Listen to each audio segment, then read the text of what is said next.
What's up, guys? It's Between the Ditches, back here with another video.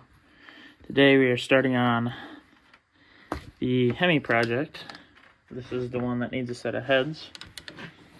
And one of the first things I like to do is get the easy stuff out the way. Like the air box and the intake tube coming off the throttle body, all that stuff. And while you're in here, you might as well, because you got to take off the intake to take the heads off. You might as well clean your throttle body and stuff too, just save yourself some troubles in the future. I know the lighting is bad. I'm working with like no lighting in this garage I'm in right now. But yeah, this put kind of a postponing on starting the Cummins build. I know there were some people that were interested in watching that. There, trying to get some better lighting for y'all. Let me try to see if I can prop my phone up a certain way and maybe get you guys a better angle if I can. Low windshield, by the way.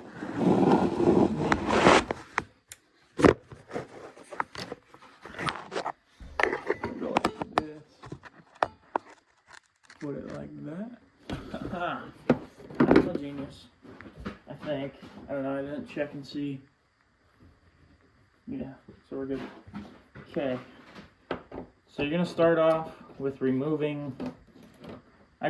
Obviously, everyone should when they do something like this. Easiest first, the basics. So the air filter, intake tube, and the air box are coming off. Obviously, you're gonna want to put a new filter and stuff in, but that's like on the least of my worries right now. And this truck has also had a overheating problem for a while, but just recently it had a pretty big issue. So while we're in here, we're gonna go through, replace all the spark plugs. I'll probably end up getting, I wanted to get ported heads for it, but I got my Uncle Mike down in Kentucky. I'm gonna see if he can build me a motor for this. This motor was actually replaced. This is not the original motor. Me and my aunt blew it up. I get the blame for it though.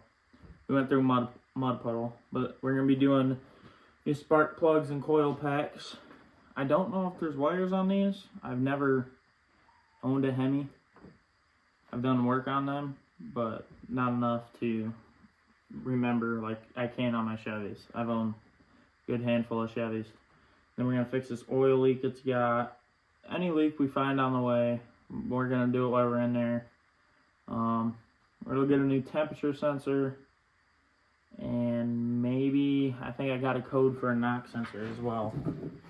So we're gonna go ahead and wiggle this tube off here. Okay, maybe not. Loosen the clamp up just a little bit. Now this is gonna be a 2-series video here. 2 or 3, however long it takes. But I already found another set of heads on Marketplace for the guy wanted 100, but you know, you gotta love getting paid bi-weekly. So I told him I'd give him an extra 30 bucks if he held them till next Friday. So I got the intake tube off. Time to do this air filter vacuum. I think it's a vacuum. Yeah, it's a vacuum. Get this off, and then go ahead and, ow. Since I took these off separately, I shouldn't need to do this. Yeah, I don't have to. So, get your air box up out of your way.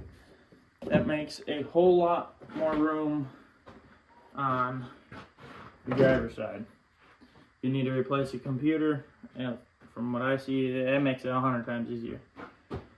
Now, little trick I learned, since I ain't taken off a bunch of nuts and bolts yet, I like to take everything, like air filter wise, or just any real plastic, like you don't want broken or on your floor. Ooh. Oh yeah, scratch the paint all up. Walk it back here and in the bed she goes. I'm gonna go ahead and get that cleaned up and I'll get back with y'all here in a minute. Guys, so as you can see, by removing your air box, you have a whole lot more room. Definitely recommend it. Makes getting out the left side way easier. The right side though, you got your brake booster and stuff that could potentially be in the way. Like I said, I'm not 100% sure on how it is on these trucks. I've done a bunch of Chevy heads and stuff like that. So this is going to be a learning experience for both of us. We're going to go ahead and try and make some sort of makeshift deal here. I'm going to prop my phone up. Seems sturdy. Or somewhat sturdy. Should be fine. Seems fine. So then, another issue with this truck. It is lifted. Or not lifted. I think it's got a leveling kit. Either way, it's higher than stock. So it makes things a little bit more difficult. You just pull right up on your engine cover and, well, you can get rid of that heat shield bull crap. Go ahead and, like I said, set your stuff down. Your plastic that you don't want broken. Put it in the bed.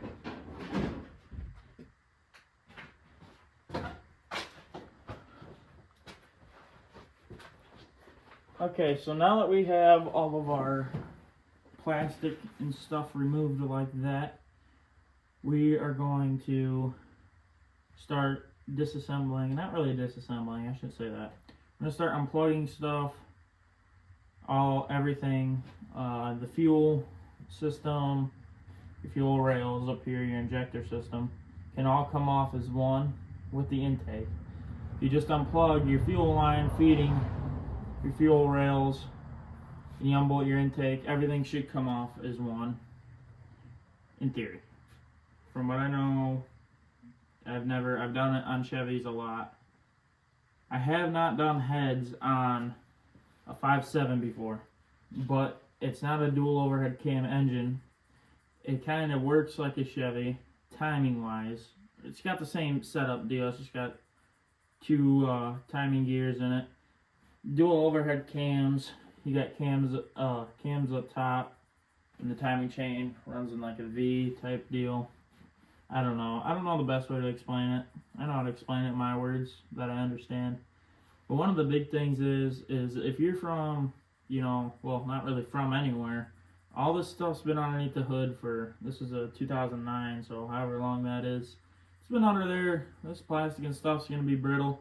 So just take your time, be gentle. You get frustrated, walk away. So I'm going to start, you can take these vacuum tubes off.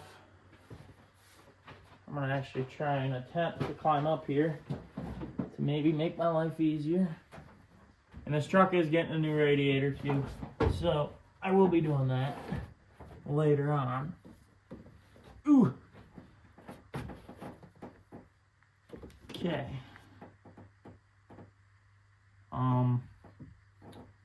Okay. For some reason, I don't think this is supposed to have oil in it. I mean, there ain't no oil on this side, but could just be because of that oil leak or whatever's causing it. That I normally put in the back, but I don't feel like getting down. So, a lot of times while you're up here and stuff, you just go through and make sure you remember the way things go back. Because speaking from experience, putting stuff back together that A, you didn't take apart, or B, you don't remember taking apart, sucks. And I like to leave, if there's a way, like for this goes to the brake booster, I like to tuck that up out of the way, connected to the brake booster, so I know, hey, that goes to the brake booster, It's little stuff like that that'll save you time. This is again another vacuum hose going to the intake, which seems to be on there. Only problem is it's a hard plastic tube, so Trying to get it to rotate like you normally would ain't gonna work. So just jump down. Go ahead and get yourself your. Okay, these are the only needle ones I got for now. We'll do a Harbor Freight trip Friday when I go and get the heads. Oh man, I should have gave this thing a haircut. You'll hear me say that, probably. Should have gave it a haircut. Basically, that's you just unbolt the front tires and set it down on the ground. See if I got something in here.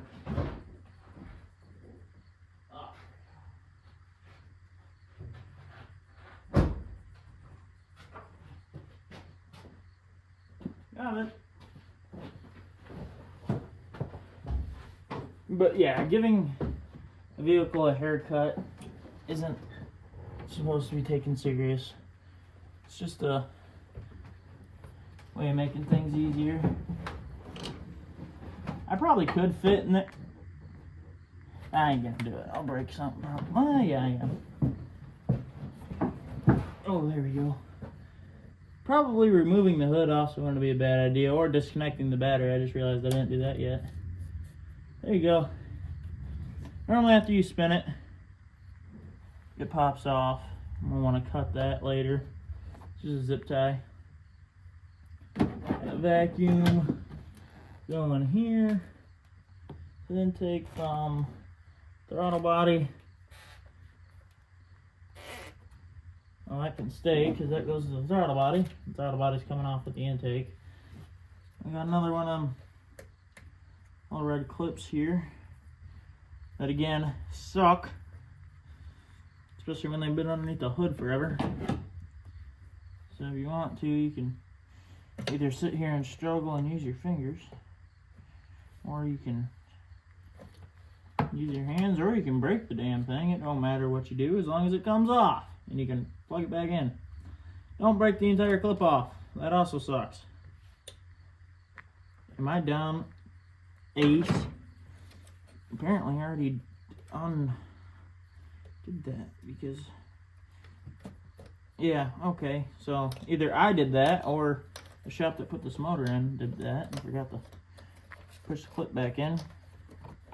So y'all kind of get the gist of what I'm doing, just kind of unplugging stuff and getting it kind of ready to be tore apart.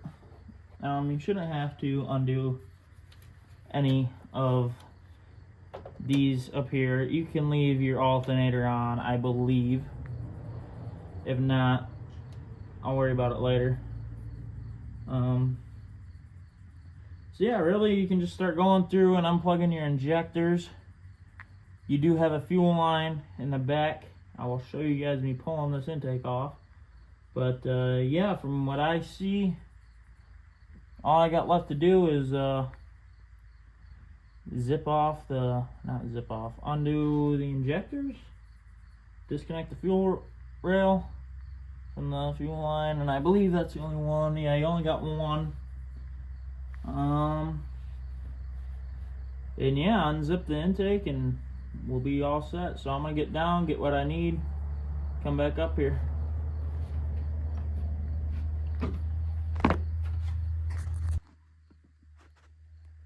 Alright guys, got you on the makeshift tripod.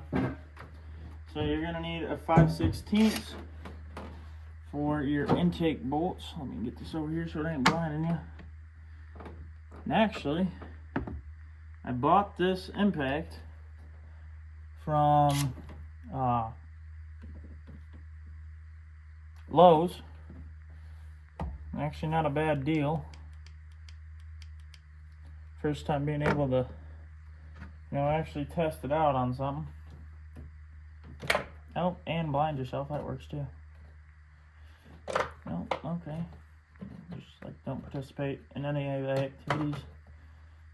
That works. Will this work? Oh, it's 100% gonna fall and hit me in the head, but it'll help with the lighting.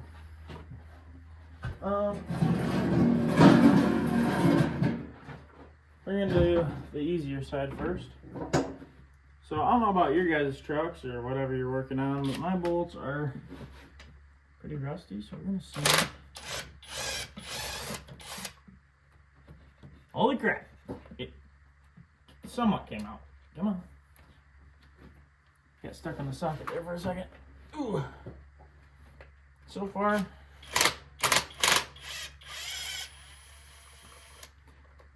oh, I must have it on auto. Cool thing about this impact, one, it's their stubby version. Number two,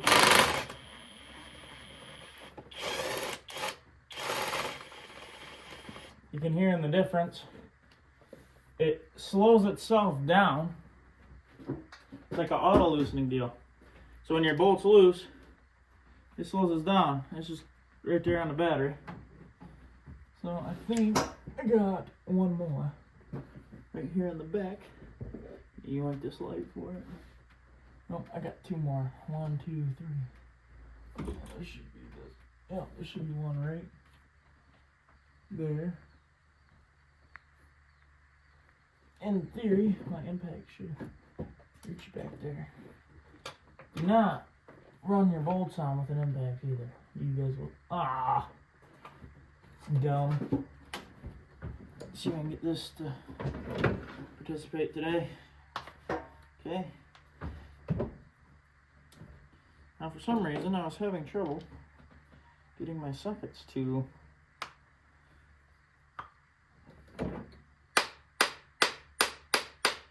See, that don't make no sense. It's a 3/8 drive impact, but the freaking 3/8 drive sockets don't fit. So we're gonna keep it old school. And okay, I was about to say, please don't be broken. I'm not letting surprise me.